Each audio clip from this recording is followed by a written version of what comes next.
За баярлалаа. Ингээд одоо харин үргэлжлүүлээд бид дараагийнхаа панел хэлэлцүүлгийг эхлүүлэх гэж байна. Энэ удаад Монголын барилгын материал болоод бусад үйлдвэрлэлийн салбарын дотоодын чадвар ямар байгаа. За дээрэс нь хөрсөлдөх давуу тал, нийлүүлэлтийн сүлжээний эрсдэлтэй байдал, төсвөртэй байдал нь ямар байна. За тэгээд гадаад зах зээлд өрсөлдөх боломж нөхцөл юу вэ гэсэн энэ сэдвийн хүрээнд бидний дараагийн панел хэлэлцүүлэг явуулах болно. Ингээд яг одоо дараагийн хэлэлцүүлэгт панелистуудаа яг одоо би тайлснаа урьдчилж байна. Та бүхэн анхаарал хандуулаарай. Ингээд Маг компани үйлдвэр техникийн газрын захирал Баярсайхан таныг тайлснаа урьдчилж байна. За мөн Монгол Японы хүний нөөцийн хөгжлийн төвийн захирал Даваад орж таныг мөн тайлснаа урья. Landmark Global компани бүрдүүлэлтийн багийн зөвлөх Lambda Rector партнер Ариуна таныг урьдчилж байна. Монгол Германы хамтарсан ашиглалтын малтмол технологийн их сургуулийн захирал Батсингэр таныг мөн тайлснаа урьдчилж байна.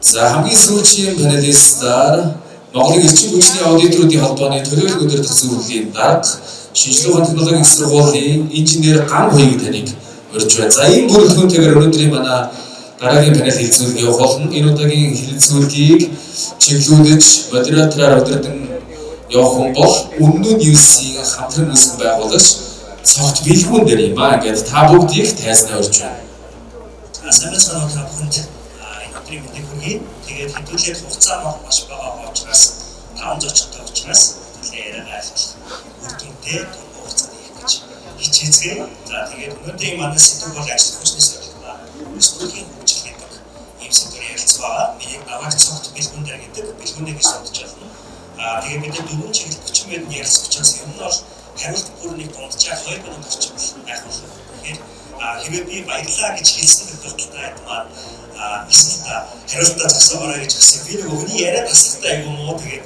тийм нууцуд баярлаа шүү дээ. За тэгээд зочдтой танилцуулсан учраас шууд хэдүүлээ хэлцүүлэх оръё. Тэгээд хамгийн ихний шаардлага асуудал болохоор та хэдийн одоо ажиллаж байгаа байгууллага, төлөвлөж байгаа байгууллагт яг одоо хамгийн хэрэгтэй байгаа нэг үр чадварыг нэг үгээр одоо тайлбарлаж хэлэх юу авах вэ гэдэг асуудал эхлэх. Тэгээд энийг илүү богино хугацаанд хариулах буюу 1 минут багтаад хариулах их зүгээр байна. Чагийн танаас ихлээр ингэ явуулчих болно. Микрофон тэнд байна, хэдүүлээд дамжуулаад явуулчих боллаа. За, сайн байна. Ер нь яг одоо Монгол улсад байгалийн байдлыг зөвсөж ажиллах дээр нэмээд одоо энэ багт шилжүүлсэн. Техникийг гаргах, индустрийг барилгын материал бүх одоо компани маш орчин үеийн технологи одоо хэмнэлээр хадгалж ирсэн. Захин улсын ийм технологиг одоо үйлдвэрлэж ашиглаж. За энэ юу гэхээр боловсон хүчний хэмжээ гэж. Тэгэхээр бид нар яг үгээр өртөг юмудаа буулгах ийм технологи ашиглаж ирсэн. Хамгийн гол чухал болсон юм чинь одоо ашиглаж байгаа инженерийн Уучлаарай гэж хэлсэн. Тэгэхээр энэ нөгөө одоо бид нар ч нөгөө баг үйлдвэрлэлийн ажил төрийн 5 дахь сургууль систем маш хурцтай хөгжиж байна.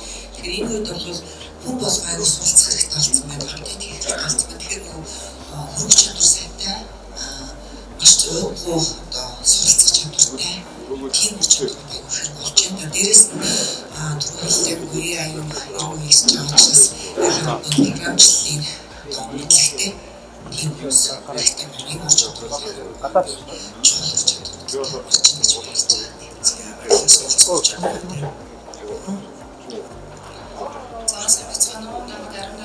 Lambda Global гэж ямар компани бэгээс гарчиж магадгүй. За энэ бол яг AI дээр суурилсан recruiting платформ гарч ирсэн байгаа.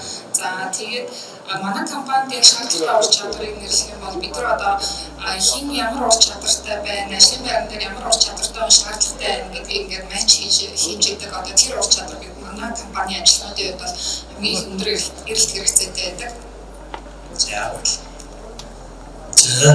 Union immer noch wieder Wirtschaftswissen байлаа.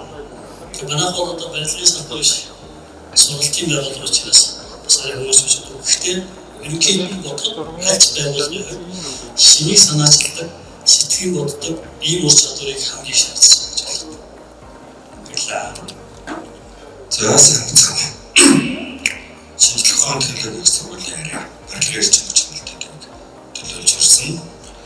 За тэгэхээр усаа энэ хүрээндээ их дэлхийг харьлаад эрүүл орчныг бий болгох гэсэн энэ үр чадвар бүрдээ эзэмшил дээр юм болов уу гэж өөрөөр бас орчночны асуудал. За амжилт баярлалаа. За би хамгийн ихний үндсэн асуултаа ариуны захиралд бэлдсэн байгаа. Тэгээд лампта микрофон татгалж байна. Лампта бол манайд одоо ажлын байрны зах зээлд бас шинээр нэвтрээд маш богино хугацаанд маш өдөртэй ажиллаж байгаа гэж би бол харж байгаа залуу мэргэжлийн хувьд. Тэгэхээр бас танаас тодорхойлсон байгаа зүйл нь яг одоо энэ үйлдвэрлэлийн салбарт яг хамгийн дутагдж байгаа ур чадвар таны одоо харьцаж байгаа таны байгууллагын харьцаж байгаа одоо ажил борлогчдоос харагдаж байгаа тэр ур чадвар юу вэ? Үйлдвэрлэлийн салбарт. За аж үйлдвэрийн салбарт гэхэлгүй ер нь Монгол улсын хэмжээнд хөдөлмөрийн зах зээл дээр бол одоо хомсдол үүссэн байгаа. Энэ бол 2028 он хүртэл үргэлжлэнэ гэдэг юм тоо статистик сурвалжаа одоо хүний нөөцийн форум дээр бол яригдсан байгаа.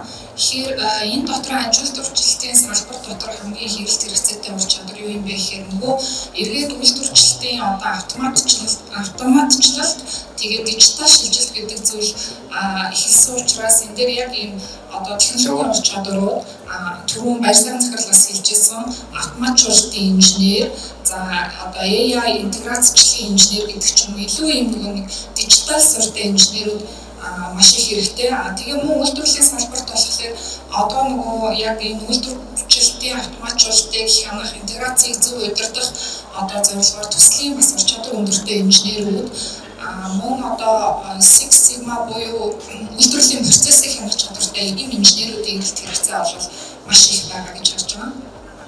За маш богино хугацаанд бүгдэд хариултлаа баярлалаа. Дараагийн асуулт маань Баясан захиралтай ихтэй сургууль, мэргэжлийн сургууль төлөвлөрийн төгссөн залуусын чадвар яг ажлын байранд гараад ирэнгүүт ажлын хэрэгцээнд тэр хэр нийцж байна. За би түрүүс хэллээ. Ер нь бол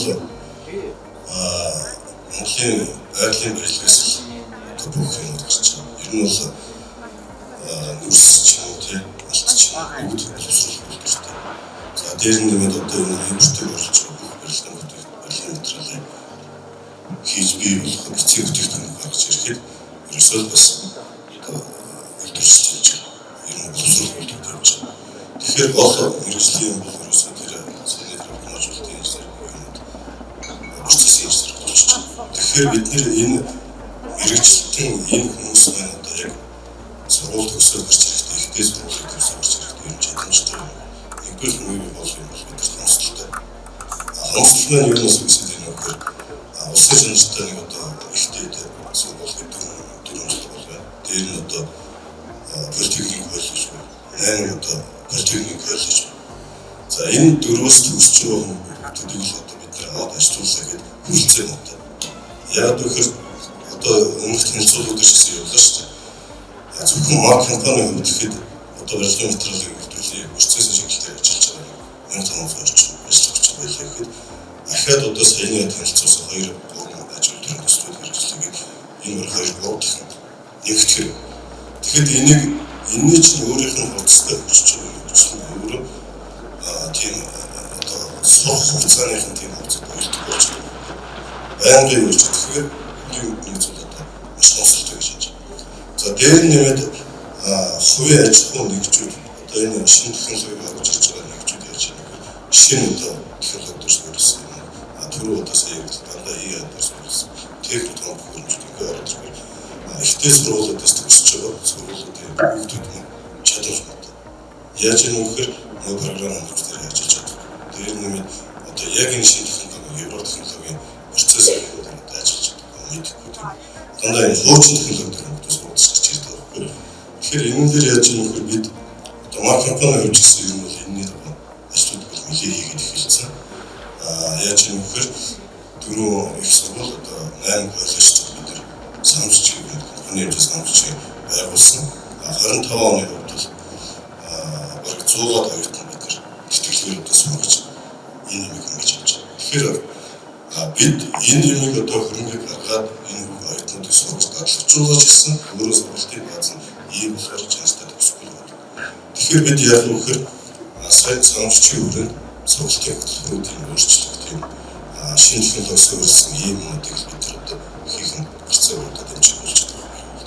За тиймээс үргэлжлүүлээд та богино хугацаанд хариулж болвол орон нутагт яг энэ үйлдвэр ажлын хүчийг татаж тогтоон барихад ямар стратегтэй баримталж ажиллаж байгаа гэвэл Марк компанийн хувьд сая одоо бас янзын өдөр явсан хоёр сэргээлийн аж үйлдвэр марк 70 аж үйлдвэр марк. За тэгээд ер нь одоо говийн бүс, өмнөд бүс одоо зүүн бараан гэдэг ер нь бүхэл газруудад аж үйлдвэрч хөгжүүлэх ирээдүйн юмнууд явж байгаа. Тэгэхээр яаж юм нөхөр одоо энэ орон нутагт байгаа ажил хүчин яаж юм нөхөр төвөргөнд төвлөрсөн байхгүй. Энэ төвөргөнд төвлөрсөн төвлөрөлийг биднээс харуулах нь маш олон одоо нэг аж үйлдвэрийн багч тийм дагаад шинэ одоо тийм суурьшил өсөлт бий болоод эхэлж байна. Тэгэхээр тэр суурьшлийн өсөлтөд яаж юм сургуультай, цэцэрлэгтэй, эмнэлэгтэй тийм байж одоо энэ залуу боловсон чинь миний юмнуудыг бид нар барьж чадсан. За дээр нэмээд бас нэг юм бол бидний юун дээр бол одоо 6 өсөлт бас бид нар хооцсон болоо шүү дээ. Одоо энэ өсөлт. Тэгэхээр энэ өсөлтийн дагуу бид нар яг үхээр энэ хүмүүсийн сурч татлагч байна. Нэгсэндээ энэ сургуулиудыг нэгсэнд төрүүлж байсан. Чиний одоо байгаа юм бол одоо цөөхөн байгаа болохоор маш олон их сургуулиуд гарч ирж байгаа юм. Нөгөөдгөө чадварууд өсөх юм асуудал гарч ирж байгаа. Тэгэхээр энийгээ сайхан төрүүлж одоо шинэ говийн бүсний зөвхөн уулуухан хэрэгсэн хэрэгжилж байгаа.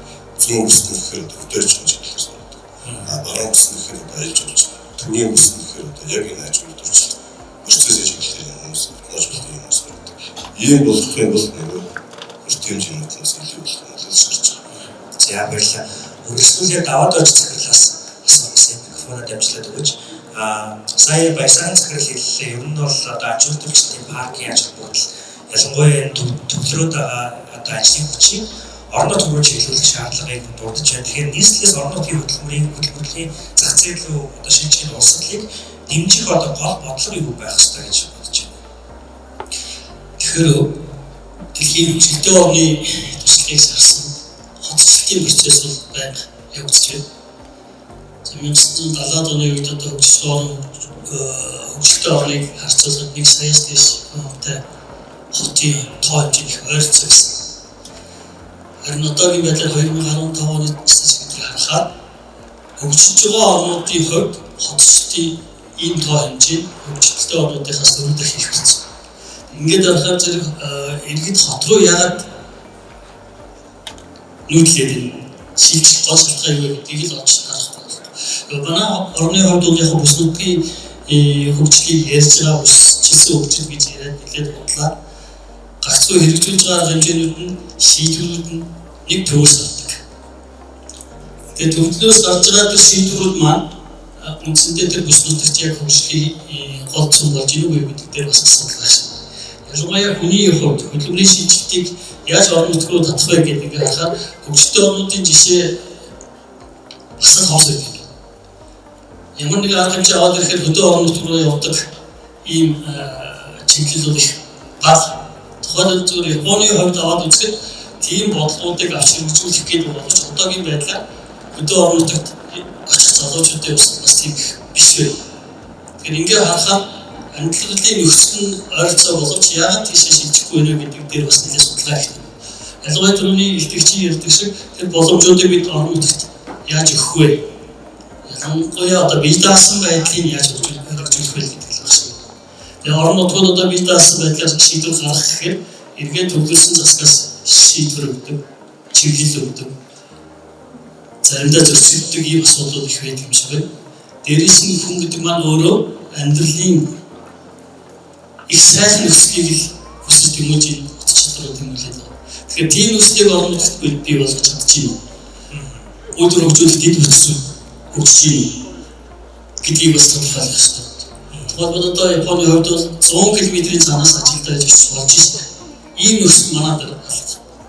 Тэгээ ийм байдлаар бид нар тэр бүхлээр нийгмийн хөгжлийн талаас, хууль эрх зүйн талаас шийдэхгүй бол зүгээр 1-2 өдөр байгуулаад тэд хүмүүсийг тогтооно гэдэг бол хэцүү асуудал. Ялангуяа чөлөө цагаан зөв хөлөх гэсэн бас байх нь. Гэх мэт олон талын асуудал гарч ирэх гэж байна. За За баярлалаа. Өрсөлдөд ганган хоёрыг инженерээс асуух гэсэн. Ер нь бол одоо сургалтын хөтөлбөр шинжлэх хэрэгтэй гэдэг одоо асуудал хөндөгдөж шүү дээ. Таны хувьд ялангуяа эрчим хүчний экспертийн хувьд яг энэ эрчим хүчний салбарт ямар шинэ ур чадрыг бэлтгэхэд сургалтын хөтөлбөрийг одоо яаж шинжлэх шаардлагатай байна гэж та үзэж байна?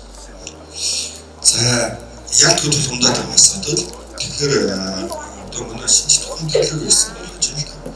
Тэгэхээр бид хүн нийлэх онлын хичээл яваад идэг аюу дутагдаад байна гэхээр усаад дадлаг ажиллах хичээл бас дутагдaltaй.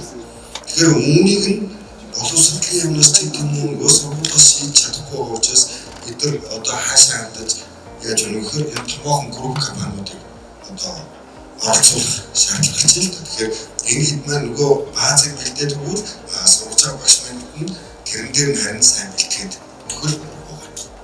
За энэ Европын улбаны их коллеж их сургуулиуд угаасаа ийм зарчим болж байна. Дараагийнх нь юу гэхээр одоо жишээ нь Microsoft-ийн болоод яг оюутан байх үед нь тэдэрт яг лицензтэй програмын бүгдийг өгчөж нөгөө тийм тэгэхээр нөгөө нөхдөө тэн дээр суралцсан учраас төгсөөд ажлын байранд гарахаар өсөөгөө тэдний юм хөдөлтөж авч байна. Яг ийм зарчмаар явал илүү үр дүнтэй байх юм болов. За дараагийн бас нэг туршлага байна л да. Тэр нь юу гэхээр дийтэглэг гэхээсээ илүү оюутнуудын ч гэдэг юм уу судалгаа хийсэн одоо уран бүтээлийг худалдаж авах гэдэг юм те.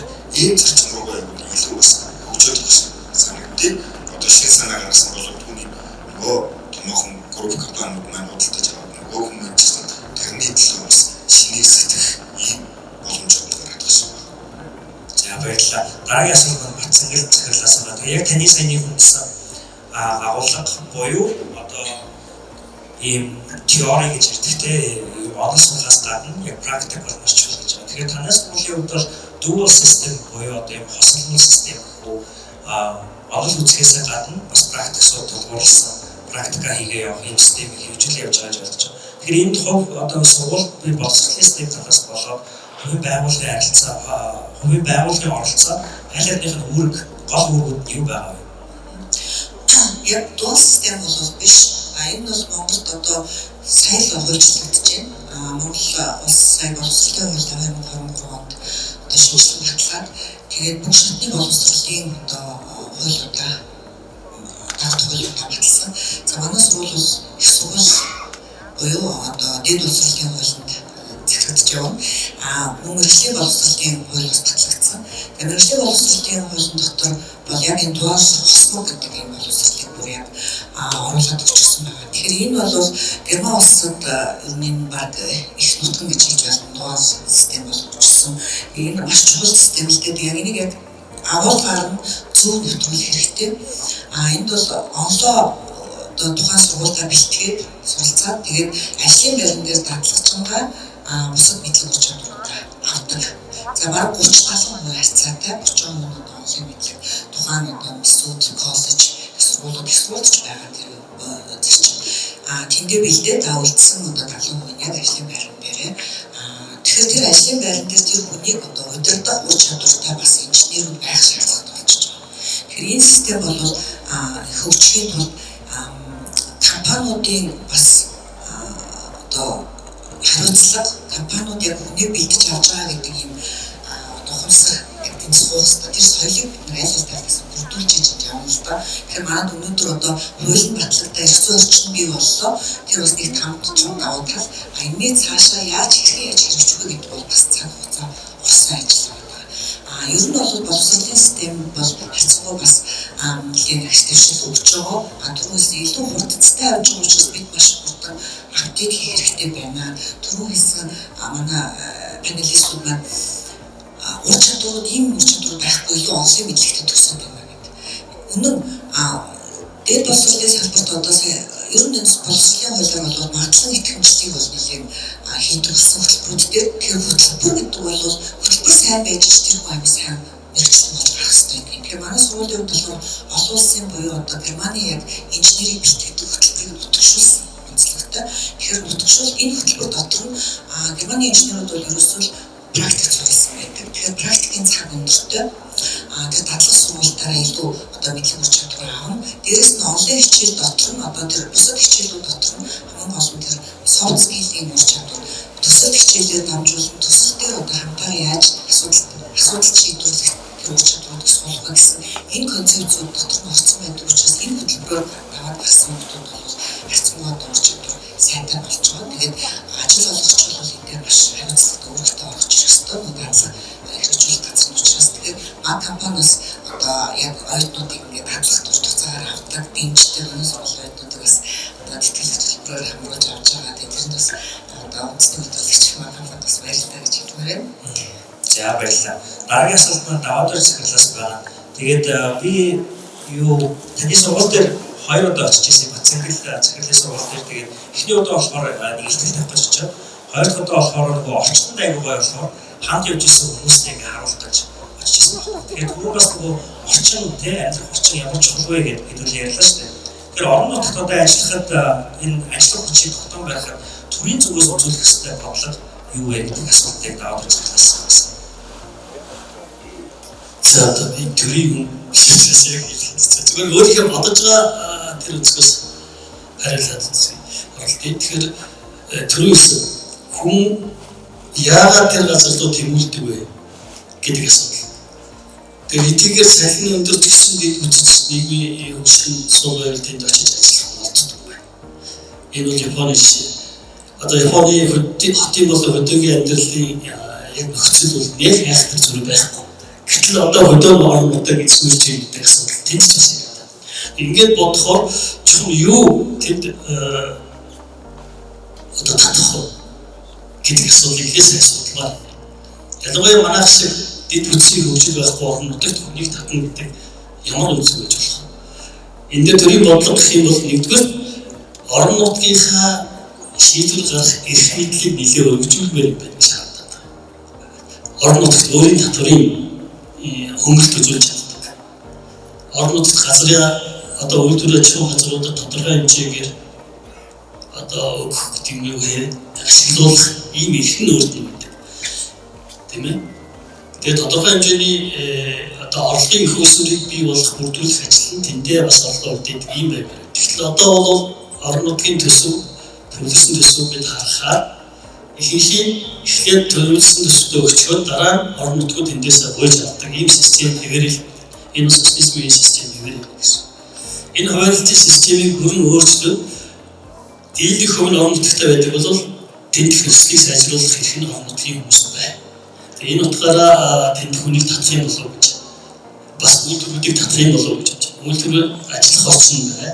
Амьдрах орчин болоо тэнд чөлөө цаг өнгөрөх боломж нь илүү өргөн байвал тэнд тодорхойгоос одоо бид нар хуучин социализм шиг төвлөлтөөр явуулаад энд хөгжихгүй гэдгийг ойлгох гэж байна. Тэгэхээр бодол төрийн зүгийн дэмжлэг гэдгээс илүү төр маань өөрөө орон нутагт эрхийн өгөөчийг гэдэг болов гэж би хараад байна. За баярлалаа. Та микрофоно ариунаа захирлаа. Ариун захирлаа танаас суух зүйл нь одоо энэ орон сууц сургууль эмнэлгийн хүртээмж зэрэг одоо энэ хэрэгцээ шаардлагатай ажилчдын хувьд ажлын байраас одоо хэр чухал нөлөө үзүүлж байна. Үүнээс гадна бусад одоо амьдрах орчин дээр нэмэгдэж тавигдж байгаа шаардлагууд юу вэ? За энэ болохоор одоо маш нөлөө үзүүлж байгаа гэж харж байгаа. Өөрөөр хэлэх юм бол одоо ер нь ажилд орж байгаа хүмүүсийн хамгийн түрүүнд асуудаг асуулт нь цалин амж урамшууллаа асуухаас гадна байршил юм бэ гэж асуудаг. Тэгээд одоо хэмж төвчрэлт ингээ 2 цаг наасаа явахыг хүсгээ болцсон. За тэгээд нөгөө бүгдээрээ ингээд өөр хүмүүсээс сургууль соёл цэцэрлэгтэн зөөдөг байдаг гэл энэ ажлуудаа давхар амжуулах хүсэлтэй байдаг учраас дандаа 92 ажиллахыг сонирхдаг болсон байна. За өгөл аж үйлдвэрийн салбарт одоо нэлийн орон нутагт ч юм уу зайтай ингээд үйлдвэрээ барьж яг тэгэхээр нөгөө ажиллах хүмүүсээ олох гэж энэ дээр нэлээд асуудал яг саний бүтээмжтэй холбоотой асуудал гарч ирдэг. Ойрхон цэцэрлэг сургууль байгаа юм уу? Ажилтнуудыг ингээд байраар хандах юм уу гэдэг ч юм яг бүтээмжийн асуудал яригдчихэж байгаа. Тэгэхээр сүүлийн үед бол энийг байгууллагууд яг яаж шийдэж байгаа гэхээр нэгдүгээр нь ажил хүмүүсийг ээлжээр ажиллуулж байна. Хоёрдугаарт нь одоо юун дээр ажилтнуудын орон сууц барьж байна. За хажууд нь нөгөө бүгдийн сургууль цэцэрлэгийн асуудлыг шийдэж өгье гэдэг ч юм уу. За тэгээ эрүүл мэндийг болохоор даатгалын асуудлаар их компаниуд нэлээд сайн шийдэж өгч байна. Энэ мэтчлийн яг уу ийм ахиц дэвшил бол гарч байгаа. Тэгээд түрүүний бас нөгөө хомсдолтой холбоотой одоо нэг дутуу зүйл үлдээсэн байсныгаа хэлэхэд яг одоо бид нар хомсдолтой байгаа гэдэг ер нь хүмүүс олоход хэцүү ингээс суугаад ээж болохгүй. Тэгээд энэ дээр бас нэг гаргалгаа арга аргачлалууд бол байгаа. Тэрний юу гэхээр байгууллагынхаа одоо соёлыг сайжруулах, хүчин соёлыг бий болгох, байгууллагынхаа нэр хүндийг өсгөх, за хүмүүсийг тогтоон барих одоо бодлого чинь энэний эсрэг авах юм том арга хэмжээ болчихж байгаа юм. Тэгэхээр танай компани соёл хүчрэх хүмүүсээ одоо employee happiness гэж сүүлийн үед аягүй хэлдэг болсон. Аз жаргалтай байлгаж чаддаг уу гэдэг асуултуудыг бол их тавьчих хэрэгтэй өөрснөөсөө. Тэгээд энэ тогтоон барих бодлого маань өндөр авах юм бол бас нөгөө эрэлтийн асуудал дээр харьцангуй гайгүй хандах боломжтой. За тэгээд бас нэг харж байгаа зүйл нь болохоор сүүлийн үед болохоор нөгөө бүтээмжийг нэг одоо хоёр хүний дундаж бүтээмжийг нэг хүний өндөр бүтээмжтэй болгоё гэдэг процессын оновчлолын асуудал аягүй яригддаг болсон. Ажил төрийн салбарт. Өөрөөр хэлэх юм бол одоо 100 дундаж бүтээмжтэй хүн ажиллах уу, процессыг шинжилгээд оновчтой болгоод 50 өндөр гүйцэтгэлтэй хүн ажиллах уу гэдэг дээр бас бодлогын түвшинд компаниуд анхаарах цаг нь болсон. Тэгэхээр энэ байдлаар бол бас энэ асуудлыг шийдэж байгаа. За бүтээмжтэй холбоотой эргээд хамгийн сүүлд нь хэлэх зүйл юу байна вэ гэхээр би бол байгууллагуудаа нэг зүйлийг уриалмаар байна. Тэр юу гэхээр одоо employee happiness гэж хэлсэн тийм ажилтнуудын сэтгцийн эрүүл мэндэд анхаардаг байгууллагууд олон болоос за ажилтнууд нь одоо энэ төвчрэл удаа гэдэг нийгмийн маш их стресс донд амьдарч байгаа учраас бид нөгөө компанитай сэтгэл ханамжтай ажиллахад нь нэлээд их юм бэрхшээлүүд гарч ирдэг учраас сэтгцийн эрүүл мэндийн болохоор мэргэжлийн сэтгэл зүйчийг байгууллага болгон ажилуулдаг байгаасаа тийм. За энэ нэг хэсэг ингээд явахаар явандаа бол нөгөө орчмыг яаж шийдэх вэ гэхээр ажилтнуудтай төвч харилцдаг виртуал ажилтнууд ер нь бол гарч ирнэ гэж тооцоолж байгаа. Одоо өөрөөр хэлэх юм бол хүнд ярьдаггүй асуудлаа тэр ажилтнтайгаа хуваалцдаг, ямар асуудал байна гэдгийг хуваалцдаг тийм. Тэгэхээр манай компани ажилтнууд ерөнхийдөө сэтгэл ханамж ямар байна, болцоо одоо компани дотор ямар асуудлыг хөндөж ярьж байгаа гэдэг юмнуудыг удирдлагын зүгээс ингээд дүгнж авч үзээ тэрэнд нь төгсөн бодлого хэрэгжүүл ийм төвшөнд явандаа бол очих юм. Гэхдээ тэр болтол мэргэжлийн сэтгэл зүйч ажиллуулаад ажилтнуудынхаа юм сэтгэл зүйн эрүүл мэндэд анхаардаг, тэдний сэтгэл ханамжтай 50 ажилтнууд дэмждэг ийм орчныг бүрдүүлж өгөөсэй гэж бас ажил болгогчтой байлмаар байна. Микрофоноос баярсалан захирлогоо дамжуулж байна. Тэгээ хэдүүлээ сая бол үндсэн дөрвөн чиглэлийн хүрээнд буюу ажлын хүчний эрэлт одоо ур чадварын зөв, за тэгээ хэдүүлээ орон нутгийн бүс нутгийн хөгжлийг яаж асуудал шийдэх үү, за энэ нь бол одоо хувийн хөвшил боловсролын салбартаа яаж ажиллах вэ тийм. За мөн амьдрах орчмын дэд бүтцүүнд ямар үүрэг оролцож байгаа талаар өнөөдөр товч яриа явуулчихлаа. Тэр үзэгчдээс асуух цаг хугацаа байхгүй учраас та бас үргэлжлүүлээд зочдтойгоо энэ сэдвүүдээс нэлээдгүй ярилцаасаа гэж бас энэ хүрэлцээсэн хүмүүсээс хүсье. Тэгээ эцсийнхээ одоо хаалтын үйлчлэлээр би нэг зүйлийг хиймээр байгаа одоо lightning round буюу яриаж байгаа юм ганцсан тойрог хийх гэсэн. Тэгэхээр микрофон хэдүүлээ дамжуулаад явчих гэсэн. Эхний асуултанд хэдүүлээ нэг 10-20 секундыг багтаагаад хариулчихвал их зүгээрээ. Тэрний ямар асуулт вэ гэхээр танаас хэлүүлээ сайн гэсэн таас хэлээ одоо сэтгэл зүй бол одоо ер нь бол ирээдүйд улам тренд болох улам ажлын байранд аягүй шаардлага болж байгаа юм. Тэгэхээр дэлхийн эдийн засгийн форумоос гарсан сүүлийн судалгаагаар бол upskilling буюу одоо ур чадварыг өргөжүүлж хараад тэр ур чадварт бэлтгэх их шаардлагатай байна гэдгийг бол тодтолсон байсан. Тэгэхээр одоо 2030 он буюу өнөөдрөөс 5 жилийн дараа одоо хамгийн одоо автоматжуулах хиймэл оюун ухаанд хамгийн ур чадвар хэрэгтэй болох ур чадвар юу гэж танаас та бүхний одоо төлөвлөж байгаа салбаруудад бас харагдаж байна гэдэг дээр өөрсдөө байсаар хэлж гэж хүсэж байна. Тэгээд танаас хэлээд. Сая нэлээд хэрэгтлээ. За дуул болстой гэж байна. Мөн одоо хэмээл оюун ухаанд зөвлөсөн хэрэгтэй гэж байна. Тэгэхээр бид магадгүй одоо ирээдүйд юм хүн өөрөө одоо юм хийхгүй болно. Яг үүндээ бол одоо техник ирэхэд хүн ажиллахгүй болно. Процессыг гэхэд бүгдийг авах гэдэг бол. Тэгэхээр ерөөсөө олон тийм ажиллах гэж программистаас яг юу талаар зөвхөн талаар хүн хийсэн. Гэхдээ тэрийг өөрөө хийх чинь бүгд төрлийн мэргэжлийн юмуд хоорондоо холбогдсон байж байна. Тэгэхээр энэ доол гэдэг юм чинь бас юм хэвээр яриад байна. Салбар давсан орч тийм. Одоо нэгэн хоёр төрлийн чинь 3 төрлийн чинь мэргэжлийн орч чадвартай. тийм хүмүүс байх хэрэгтэй гэж харж байна. Боловсролын салбарууд нэлээд сонирхолтой учир байна. Яг бол AI одоо plagiarism тестүүд хүртэл одоо хэрэгжиж байгаа байж байна.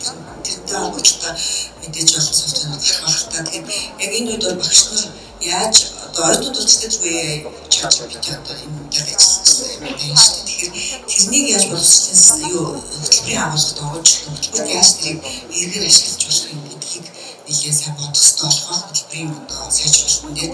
Дээрээс нь дижитал шилжилт за ажилтны тавдар усвал бол ер нь бол хүн машинтай ажилладаг байна шүү дээ.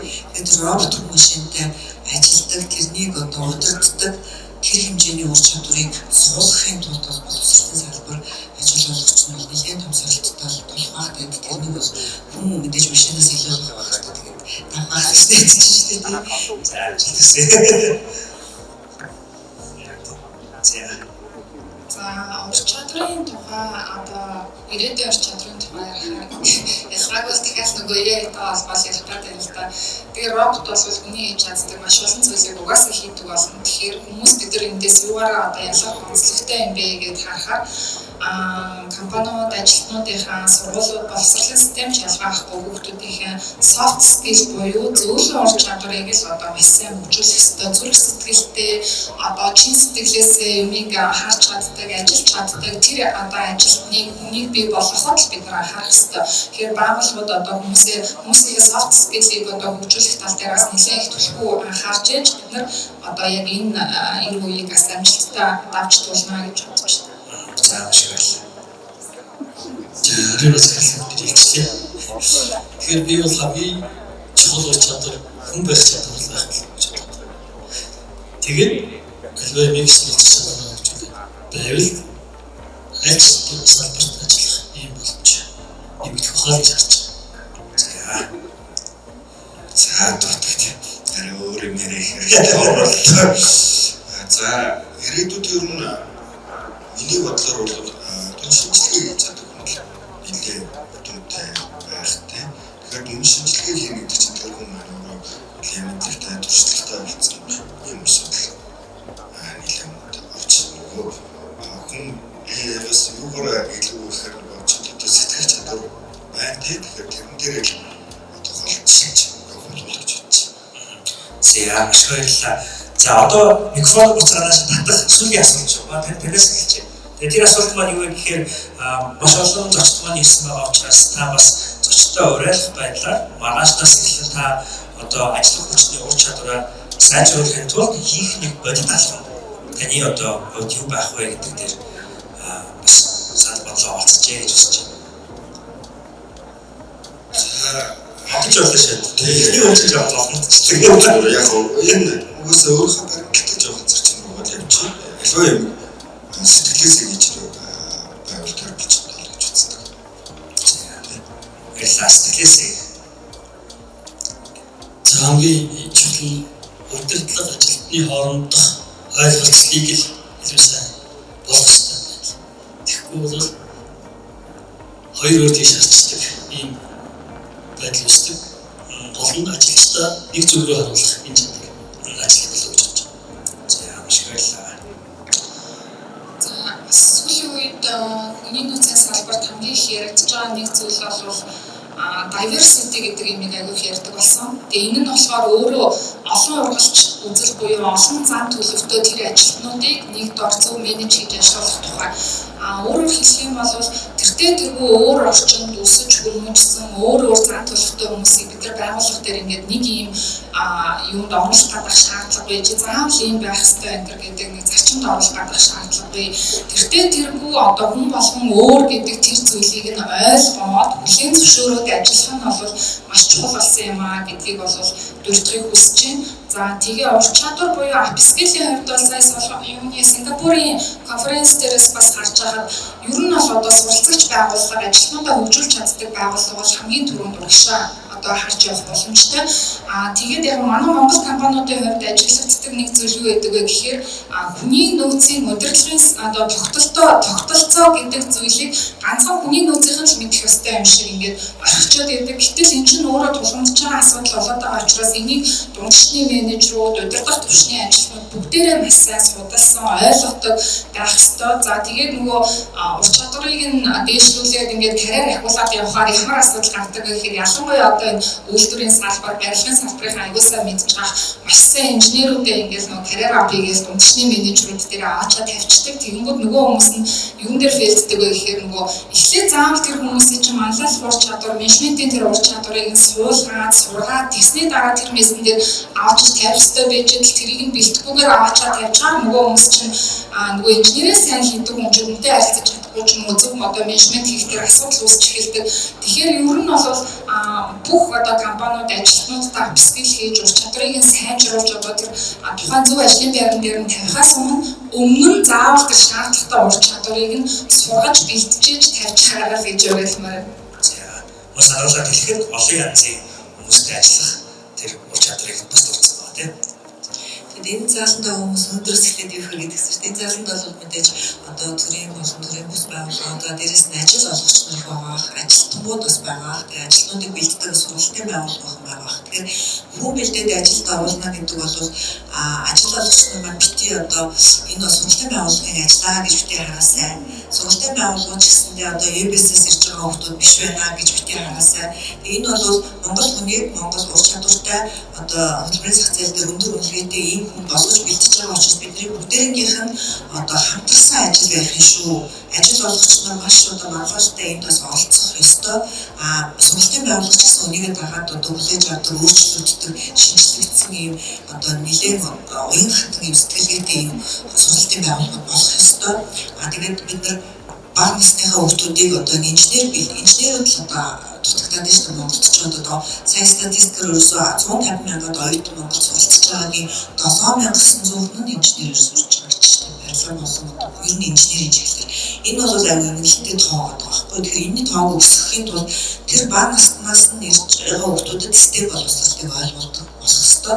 Тэхийн тулд одоо ажил олгогч дээр боловсрол сургалтын байгууллагууд бүгдээрээ EBS рүү одоо тэр бага насны болоод урт насны ахлахын хүүхдүүд рүү хандсан бодлого гаргах хэрэгтэй байна. Энэ дээр бүгдээр өнөөдрөөс эхлээд нэгдсэн байдалтай явах хэрэгтэй байна. Энэ дээр энэ ур чадвараа бүгдээрээ дэвшүүлж гэж бодож байна. За баярлалаа. За сүүлийн төвөнд яаж байгаа.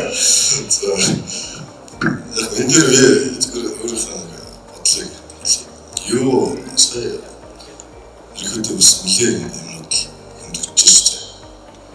За мэдээж одоо хүмүүс сонсохтой дээр нь хүмүүс өөрсдөө одоо яг дүгнэлт гаргах хэрэгтэй. Тийм чадвартай бол хайр зөвхөн шүү дээ. Тэгэхээр би бол одоо юу гэж харж байна гэхээр мэдээж одоо энэ ажил үйлдвэрийн салбарт ажиллаж байгаа бүх залуу боловсон гэж энэ хүмүүс одоо 90 оноос дэш хүмүүс харин 2-3 тагаас гараад удирдлагын ажилд очиж эхэллээ шүү дээ. Энэ нэргээд юу гэхээр нэг онцлогтой бол сая бас хэллээ. 7 хэдэн сая үед. Ер нь 23 оноос хойш өнөөдөр хүртэл ажил үйлдвэрийн салбарт 20 орчим тийм ажил хүчний оруулсан байна л да. Тийм статистик тийм тоо байгаад байгаа. Тэгэхээр угаасаа бид бэлтгэж чадахгүй байна. Тэрийг дагаад бид хүрүүлсэн хувийн юмуд ингэсэн. За тэгэхээр одоо энэ 90 оны төгсч бүгд ч өөрсдөө бүгдээр ингэж дандаа захимаар ингэж юм хийсэн сурцсан. Дүнэлтээ гаргаж чадахгүй. Тэгэхээр яг үнэхээр яг миний зөв бодол хүнтэй нэгтлээ бас ажиллах хэрэгтэй. Үнэхээр өөрийнх нь мэргэжлийн хөшөөр углуур юмын сайлж өгөх хэрэгтэй байна гэж би ярьж байна. Тэгэхээр шууд удирч байгаа хүмүүс өөрсдөө бидний бодлоготой байх хэрэгтэй юм байна. Туршлагатай байх хэрэгтэй юм байна. Тэгжээ тэр юм чинь нөгөө захин юм дээр хүмүүс ажилттай гэж ажиллах боломжтой юм гэж бодож байна. За ашиглал байсан захирлын сая манай панелистуудын ярьсан зүйлийг бас нэлээд гоё базаад хэлчихлээ тийм. Ер нь бол хүн байх хэрэгтэй, нэг зүйлгүй харах хэрэгтэй. За тэгээд хамгийн чухал бас өнөөдөр өнөөдрийн гол сэдв бол AI бол маш хурдтай бидний амьдралыг бас өөрчилж байна. Энэнд бол хэдүүл яаж бас зохицох уу гэдэг бол зөвхөн энэ салбарын биш маш олон салбарын гол асуудал болчиход байгаа. Тэгэхээр энэ дээр бас байшин хийсэн аналистуудаа болон бас төвчөрдөө сонсч оролцсон та бүхэнд маш баярлалаа. Тэгээд та бүхэнд амжилт хүсье. Салбарын амжилт хүсье. Баярлалаа.